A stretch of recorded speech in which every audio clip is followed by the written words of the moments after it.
Thank you, Mr. Chairman. I have 25RS1053. It is a redrafting basically of Senate Bill 15 based off some conversations I've had. So we got a redraft and it's reintroduced about liquor licenses. Okay. Committee, any questions or objections to the introduction of that bill? Seeing none, that is introduced. Any other bill introductions?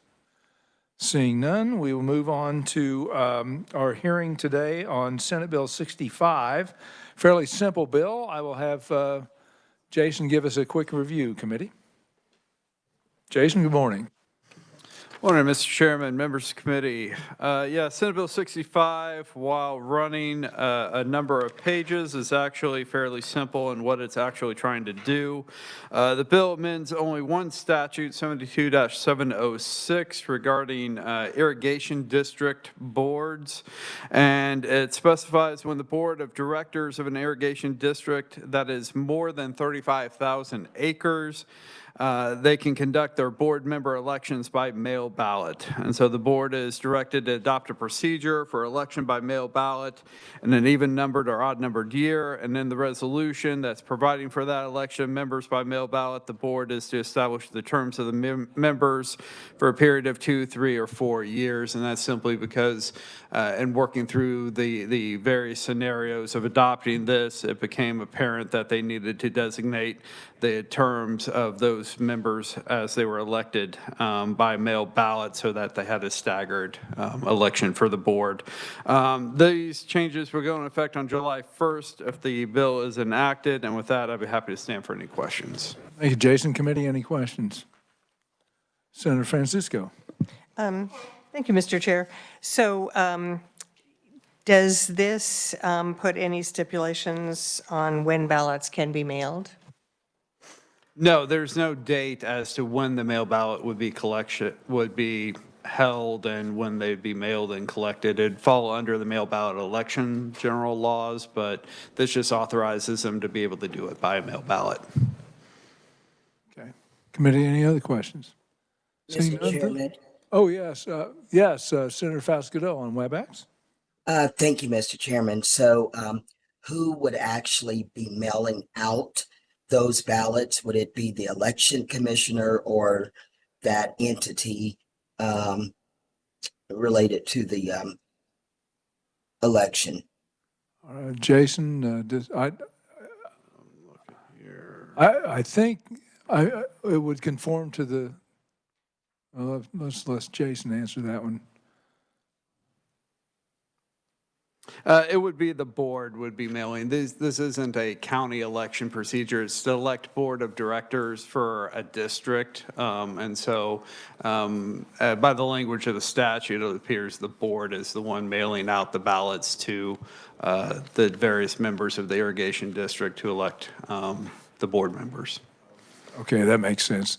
That answer your question, Senator? Sounds like it. Did that answer your question, Senator Fascadeau? Yes, it did. Thank you. Okay, thank you. Committee, any other questions? Seeing none, thank you, Jason. Appreciate that. We do have one proponent testimony on WebEx. Beside it, we have Jeffrey Thomas. Jeffrey is the counsel for the Kansas Bostwick Irrigation District Number 2. And Jeffrey, welcome to Federal and State Affairs. Did he just disappear? Well, while we try to reestablish contact with Jeffrey, there is no opponent testimony.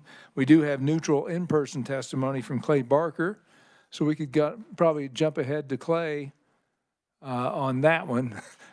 I think we caught him off guard. And if you want to take a second to catch your breath and get ready for this, Clay, and then we'll see if we can get Jeffrey back online. All right, Senator, let you go ahead and testify. Yes, sir. Senator Thompson, members of the committee, I'm Clay Barker, General Counsel for the Kansas Secretary of State. I want to start out by saying that our office has no role whatsoever in irrigation district elections. They're all, to the extent they're done at counties, they're done at county level. I can't tell you how many irrigation districts there are in Kansas or how big they are. I'm familiar with the statutes. And I just wanted to give the committee a little background on some small concerns we have, though reading the testimony from the proponents, I understand what they're getting at. and we don't oppose their goal. So first of all, irrigation districts fall under the definition of a municipality in Kansas law. So they're treated the same way as cities and school districts, except that smaller irrigation districts can, at their option, instead of using the election system to elect their board, just elect them at a board meeting. And this bill, I believe, is aimed at the larger districts that don't have that option. And our only two, and just another piece of background, is the voters for irrigation districts are landowners. They aren't residents, which means the county has to keep a separate list. So every LLC, company, land held in common, there are rules for who can be the person casting the vote. So they're hard for counties to administer. Our two concerns is if you go for an all-mail ballot election, Kansas has a policy of not using those to elect people for candidates. We can use them for special elections, but not people. But again, I understand what the board's trying to do here. And also, all-mail ballot elections are not done the same day as in-person elections to avoid confusion for voters. So we might have to just completely decouple that from the regular election day. And Mr. Chair, Mr. Caskey, who's in Johnson County, you probably would have testified on this because he's a little more familiar with the details, also expressed a concern to make sure that the board is capable of handling the mail ballots. But again, we can't tell you how many voters there are in an irrigation district, so it could just be a rather de minimis task of verifying who the voters are and getting their ballot. But their ballot envelopes have special requirements of what's on the outside that the person verifies they are casting a legitimate ballot for, say, a corporate entity.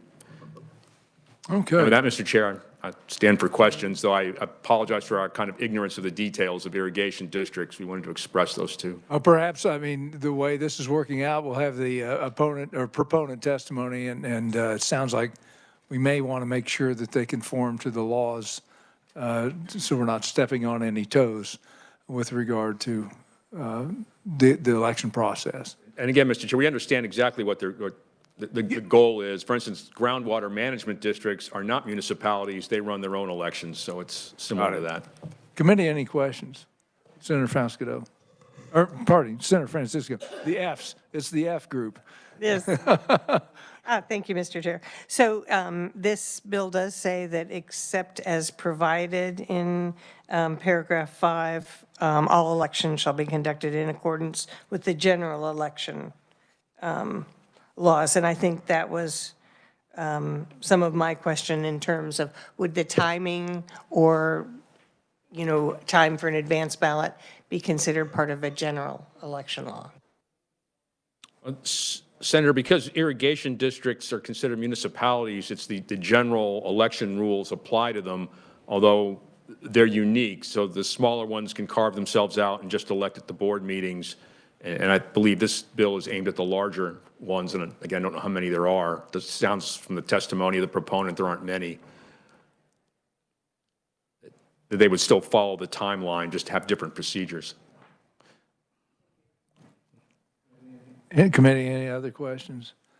Clay, just one. Would you foresee any amendment to that language to clarify conforming to some of the concerns that you have?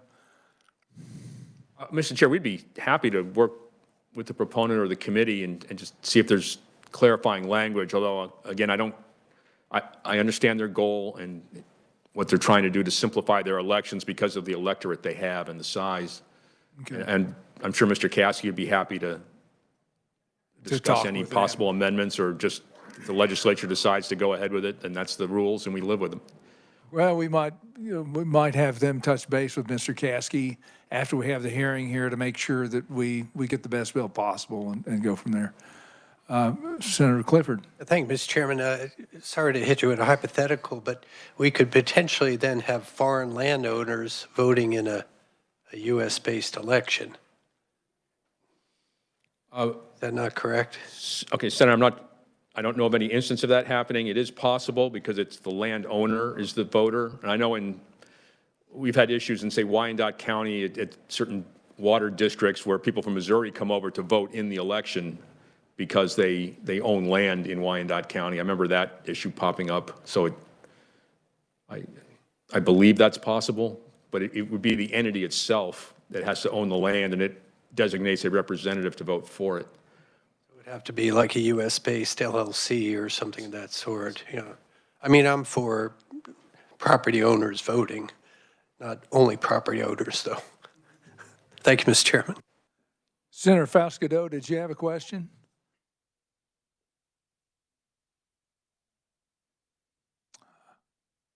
Senator Fascadeau, did you have a question? I'm just checking. Perhaps not. Okay. I think, thank you, Clay. I appreciate it very much, jumping in ahead of schedule. Let's go now back to our WebEx proponent, Jeffrey Thomas, counsel for the Bostwick Irrigation District. Jeffrey, are you there? Yes, yes, I am here. We've been having some difficulties, so I've got you on my phone. Hopefully you can hear that. Actually, you're here just fine, so go right ahead. And I don't know if you were able to hear some of the questions, but you might address some of those in your testimony as well. So go ahead, Jeffrey. Yes, I'll try to. I think we heard about 10% of what was said in the last 5-10 minutes. But I think I got a little bit of the gist of what the concerns were. Good morning, committee and Chairman Thompson, Vice Chair Blue. I am Jeff Thompson. I'm an attorney in Scandia, Kansas. I represent the Kansas Bostwick Irrigation District. With me today is Pete Guile, who is the superintendent of the Kansas Bostwick Irrigation District. And we've requested this bill with the assistance of Senator Bowers, and we're grateful for this hearing today. This bill is actually the same amendment that we proposed a year ago that was passed unanimously by the Senate. So we were unable to get it all the way through the House of Representatives last year, but it is the same language that was proposed and approved last year. Kansas Bostwick last year had asked me to review their election process and make sure that that they were doing everything in compliance with current Kansas election law. And in the course of that review, we realized that election statute had some problems. I know about a year ago, I had a conversation with someone in the Kansas Secretary of State office, I think the board of, I don't remember exactly what his title was, but basically after we both reviewed the statute, his comment was that, there's internal inconsistencies in the statute, and it's basically just a hot mess in its current form. And so what we're trying to do is fix that language so we at least can conduct an election similar to basically the same election process that we've been using for the last 15 or 16 years. The election statute that we're looking at is actually very specific to the Kansas, or not to the Kansas Bostwick, but it's specific to the irrigation projects or districts that have been formed using the U.S. Bureau of Reclamation contracts. And there's actually only a handful of these districts in Kansas. Kansas Bostwick is by far the largest one with 42,500 acres. The statute itself, and the statute dates back many, many years, but it was always set up in a way that because Kansas or any irrigation district that had more than 35,000 acres had to go through a more formal election process to establish its board of directors. And so Kansas Bostwick has always done that with a more formal process. Before they adopted this mail ballot process about in 2009, before that they always had a ballot election conducted by the county, and typically it was done in the spring. That's actually how this kind of came about having a problem with the statute is back in 2015 when the current statute was amended. That was part of the legislative package when all the local elections in Kansas, the move was made to move those to the fall elections. And so that, probably several someones had gone through and tried to find all the election statutes that needed to be revised, and including this one. And unfortunately, there was just some things that were done at that time that made it so this statute doesn't actually work the way it is. The current statute or the current process that they use, they have the irrigation district divided into 3 different districts. They have one director for each of those 3 districts, and they run them each for 3-year terms. That particular setup has worked well, and I guess our ask is that we be allowed to amend the statute just to bring it into conformance with the way that we've already been running the elections. Because right now there's no way to run those elections and still be consistent with the statute. Some of the comments that we heard here just before I started talking, it sounded to me like they were more concerned with other voting statutes, probably. Because like I said, this particular statute is very specific to irrigation districts formed under contracts with Bureau of Reclamation. The other districts that the statute applies to, I'm pretty sure that I confirmed that all of them, and they are all small districts, but they all conduct their elections with a annual meeting, and just, you know, their current board will or the eligible members, basically they vote on the board members at an annual meeting. So it's not a, you know, there's a much more informal process. I don't know if that, so I guess my suspicion is that a lot of the concerns that were raised earlier don't apply to this particular statute. I mean, they may well be valid concerns for other districts, like, for example, rural water districts or groundwater districts. There's even other types of irrigation districts in Kansas that are not part of Bureau of Reclamation projects. But so I guess the only concern that I was able to pick up on and what we did here. If there's other questions, I'd be happy to try to answer those. Okay, Jeffrey. Committee, any questions? Senator Gossage. Just kind of a clarification. What I see on page 3, line 33, says for any election except the election required in subsection B, the Board of Directors may adopt a procedure providing for the election of members by mail ballot in an even-numbered or odd-numbered year. Isn't that every year? Yes. And now I'm not going to take credit for suggesting that exact language, but the reason that change was made is that in the current statute, it talks about having elections only in odd numbered years. And so, yes, it could have easily just said in a year, but that is, I am not the professional that drafted the language. Thank you. Although I agree with you, it does mean the same thing. And then leap year just screws it all up. It's just a mess. Exactly. So it's what a mess. Committee, any other questions? Senator Francisco. Thank you, Mr. Chair. So I'm reading on page 4, section 3, this is line 19. The county election officer shall prepare the ballot and place the names thereon in alphabetical order. And then they provide those ballots to the board to be mailed out? Is that how that would work? So that is, you know, if you go down to line 35 on that same page, it says that all that stuff above there doesn't really apply if the count or if the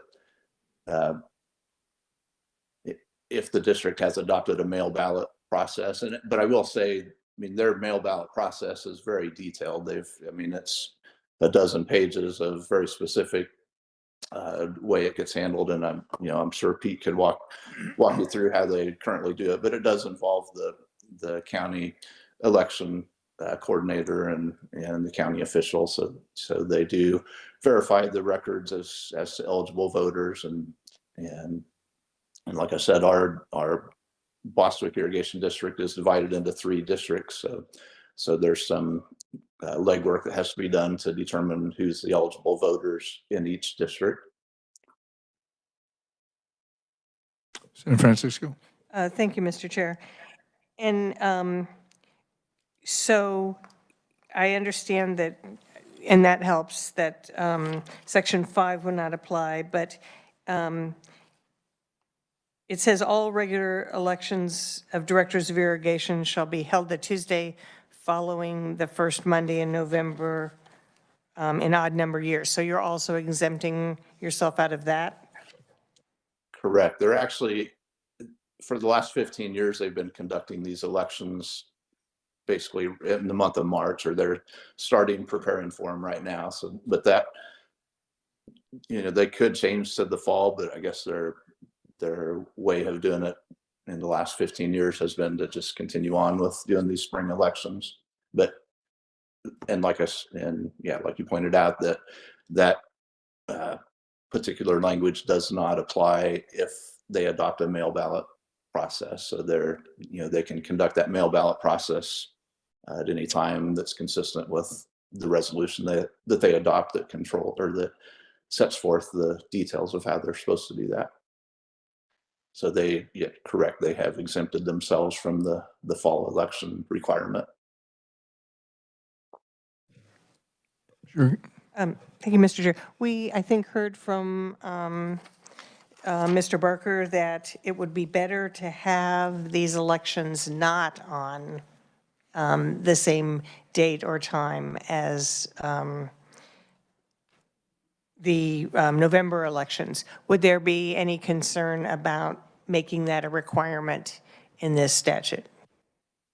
Jeffrey? I'm not sure I understand that question. I understand that the election would not have to be the Tuesday following the first Monday in November in odd number years. Most of the, there's reference to the annual meetings that are in March. Would there be any objection to requiring elections for that period of time? So if someone is in an irrigation district, they would be able to know what time to expect those elections. Do you understand the question, Jeffrey? Well, Pete, do you have an answer to that? So I'll just comment here that since our elections are so much different than normal county elections for other positions, and we're so much just in-house with what we do with the irrigation district, I don't think there's a problem if you're asking if we make the requirement that it's always the first Tuesday in March, and remove any language about a November election. If that's what you're getting at, I think that would be fine. We would just, I guess, our ask is to keep the option of handling these elections for our irrigation district in March, in the spring, like it's traditionally been done. I think that's what Senator Francisco was getting at. She felt like it was better not to have it in conjunction with a general election in November, and since it would be confusing to the folks. So it sounds to me like basically you're verifying the landowners through the county, but then handling the election yourselves after you go through the verification process. Is that correct? Yeah, that's correct. And so just to give a little bit more background on that piece of the process, we developed what we determine within our records to be the qualified landowners for each election. We send that to the county election officer, and she verifies it with her county records. Then she'll take those who have filed for the election for the position and put that on a ballot for us, unmarked ballot. And then she sends all of those unmarked ballots back to us. We verify what she says and only send the ballots to the qualified voters. And then all of those will come back to our office with a self-addressed stamped envelope. We put them in a lockbox, and then we have a counting board that will come in on that first Tuesday of March afternoon when the election officially closes, and they will count all the ballots at that time. Sounds pretty straightforward. Senator Tyson. Thank you, Mr. Chairman. Thank you for your testimony. So who pays for the special election? We handle all of it in-house all of the ballots that go out, all the self-addressed stamped envelopes. We handle all of that. And of course, my office staff's time, that is all paid for by the irrigation district. Follow up, sure. Thank you. Do your ballots comply with state standards that are required? The paper, the watermark, the other items on other ballots? I would have to defer to someone with more knowledge of that than me. I believe so. Just the fact that they do coordinate with the county election official, I think she ensures that, you know, the mail ballots that are used comply with the rules as she understands them. So I don't think that's I mean, just my personal experience is the election ballots and the written ballots look very official. I mean, there's signature requirements. I'm not sure about watermarks, but there's certainly a lot of it seems like verification that's done, and it would be hard to, I guess, monkey with that election. And I don't know, we maybe didn't mention earlier, but the election process, they generally have about a 50% turnout. If you look at all the, you know, about half of the eligible voters cast a ballot in each of these elections, which in any given year, that may be 30 to 40 votes that are being cast. So just to give you a frame of reference. Thank you, Mr. Chairman. If you could get back to us on the ballots and following state compliance. Also, for the committee's benefit, you are a taxing authority, correct? That's correct. You can raise property taxes. Correct. Yes, I just want everybody to be aware of that. I guess in the past, I didn't see a big deal, but the more I look at this and the more I hear individuals talk about their property taxes, I just want to be cautious creating a special circumstance for somebody that does have the authority for property taxes. Thank you, Mr. Chairman. Thanks, Senator. Any other questions, committee? Senator Clifford. So the senator from Lynn brings up a point, though. Would you answer who is being taxed exactly by an irrigation district? Thank you. Thank you, Mr. Chairman. Jeffrey or Pete? Yes. So the irrigation district has certain acres that are assessed as irrigated acres. And so they, you know, they have a very carefully crafted budget. I mean, they're a budgeting authority. They have the ability to, I mean, within the confines of all the other, you know, Bureau of Reclamation and other projects that they're in compliance with. But I mean, they do, as part of a property tax bill, they'll have a line item on there for their operation and maintenance of the irrigation district for any acres that are being assessed as irrigated acres. And then there's a component for repayment of their construction of the irrigation district. I mean, there's all that is factored in there as well. So, I mean, anybody that owns irrigated acres, at least in the Bostwick irrigation district, understands that there is a piece on their property tax bill, a specific line item as to how much they're paying for the privilege of being able to irrigate. Thank you. And thank you, Mr. Chairman. Sure thing. Committee, Senator Tyson. Thank you, Mr. Chairman. So the question was just posed, and I want to make sure the committee understands this too. It's not voluntary membership. There's a fee to actually be a member. Is that correct? Jeffrey or Pete? Yeah, so to give a little background on our district, when this was built back in the late 40s through the 60s, area folks that could participate were given a vote whether or not they wanted their land to be included in the district. So at that time, some people didn't see the value of irrigation. Now anybody around this area would love to have irrigated ground. So yeah, they're very happy to pay the O&M taxes each year for the water. Right now, just to give you a frame of reference, we're charging $42 per acre for our O&M each year. And that's one of the smaller input costs that any irrigator has with irrigated ag. So they're quite happy to pay it. I will just also note, we are very conservative on what we do with the district. We try and run a really tight ship. Fact is, a few years ago, we were able to lower those property taxes $3 or $4, and we were able to hold them there for 2 or 3 years. This past summer, the irrigation district raised them $2 to 42 where they sit now. But yeah, I guess hopefully that gives you a little background on what we do, and that most landowners are more than willing to pay that $42 per acre to have access to the water we provide. Senator Murphy. Thank you, Mr. Chairman. So just to clarify, so if you're not a member, are you taxed? No, if you do not have irrigated acres, you are not taxed at all for Bostwick irrigation. If you don't have but so in other words, if you have irrigated acres, but you're not a member, I guess is what I'm getting at. So Is everybody a member?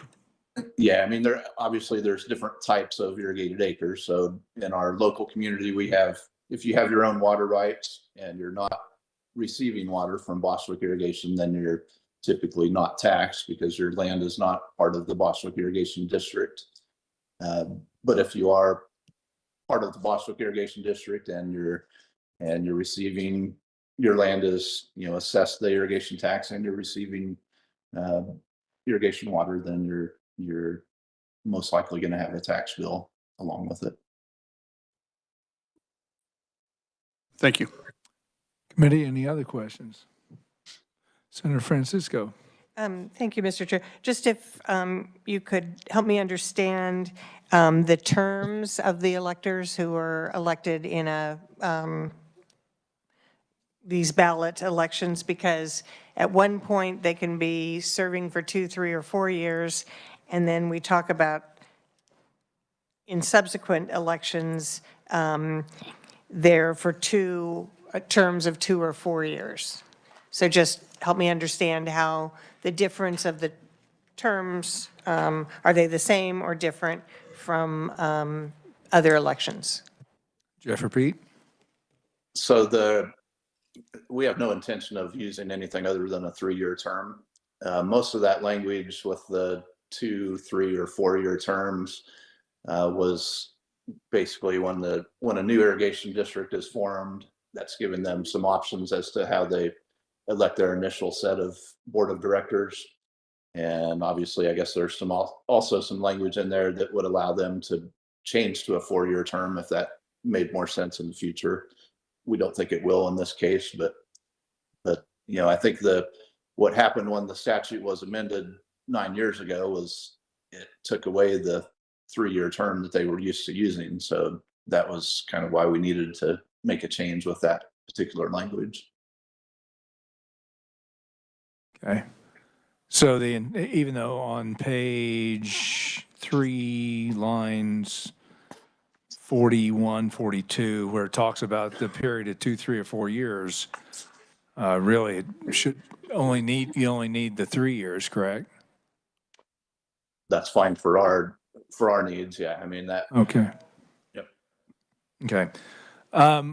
Committee, any other final questions? Seeing none, Jeffrey and Pete, I would thank you for your testimony. I would, before we decide to work this bill, I would ask that you touch base with Brian Caskey in the Secretary of State's office, make sure there's nothing that we need in terms of additional clarifying language, and then also consider the restriction on that the election will be in March, as Senator Francisco brought up. And any other additional clarifying language to clean up statutes and amendments, and work with the revisor to do that before we work the bill. If that works well for you guys? We will do that. All righty, I think that sounds good. Committee, with that, we will close the hearing on Senate Bill 65. Tomorrow, we're hearing Senate Bill 137, which has to, I thought this was a simple bill, but that allows for the sale and transfer of firearms to a properly licensed federal firearms dealer. for any civil asset forfeiture of firearms. So that might be an interesting discussion. I will accelerate the working of Senate Bill 105, which is a Senate vacancy.